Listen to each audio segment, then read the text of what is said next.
Hello, welcome to U.S. History A, Unit 3. That should say U.S. History A, and it does not.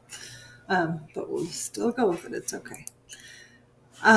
This unit is a ton of fun because you learn about a lot of the things. A lot of this is the tension that led up to the Civil War.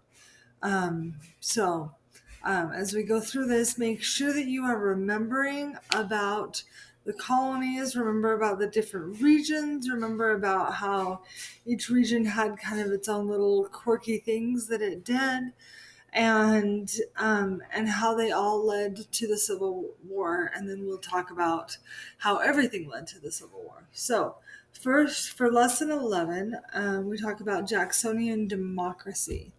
And there's a lot with the presidency of Andrew Jackson that's just kind of tough to talk about. He was sort of the common man's president, as it was said. He was kind of one of the first presidents who wasn't from Virginia. He was from, I think, Kentucky, I want to say. Don't quote me on that. And so he was a president that was from, the West at that time. Okay. Now we don't call Kentucky the West anymore, but at that time it really was the West. And he had some ideas that were very, very different to the presidency. He had the Nullification Crisis. He had the Indian Removal Act, and so he took a bunch of Indians off of their land and put them on reservations because the people realized that the land that the Indians had some pretty great stuff that they wanted to use. So, anyway, so that's Andrew Jackson. He's kind of a trip.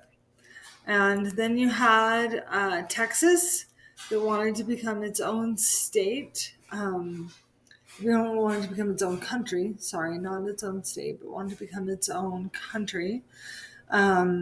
Texas sometimes still does, honestly. There's a lot about fur trapping and the discovery of the West through fur trapping. The Louisiana Purchase and Lewis and Clark discovered a lot of the West, and then that kept going with the fur trapping industry. And they trapped beavers, not bears, like this man has a bear on his head. But they trapped beavers because beaver hats were very in style in that day and age, especially in Europe. So they could make a lot of money selling beaver hats or selling the beavers to make beaver hats. Lesson 13 talks about the Mexican-American War, talks about how Mexico, wanted to claim part of Texas. There was a big war started over the whole thing, and what happened. Okay, and that all led to the idea of manifest destiny. Manifest destiny was this idea of we are going west. We have decided that we as Americans deserve to keep this land that we own, and we are going to be the ones who are going to make it all ours. Okay. So here we see the angel. She's going west. All of these different, groups of people are going west. They're going in, from the light to the dark into kind of the uncharted area. And they're taking with them, the Bible. They're taking with them the truth. They're taking with them the railroads. You see the railroad back here. There's lots of things that you can see in this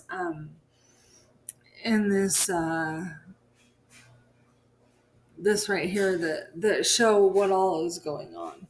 So that's kind of an exciting thing, I think. Okay, so then we have the Abolitionist Movement, and it really started through some compromises and what all happened in the compromises.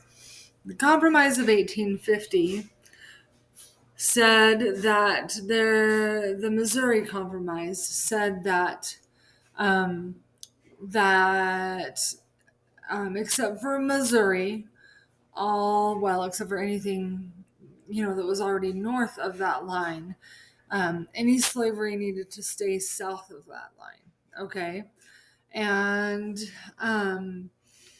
so at this time we're trying to open up the West, but the big question of it is, what about slavery? Are we going to let slavery happen in the West? Are we not going to let slavery happen in the West? Okay, so this is a map of the Compromise of 1850, and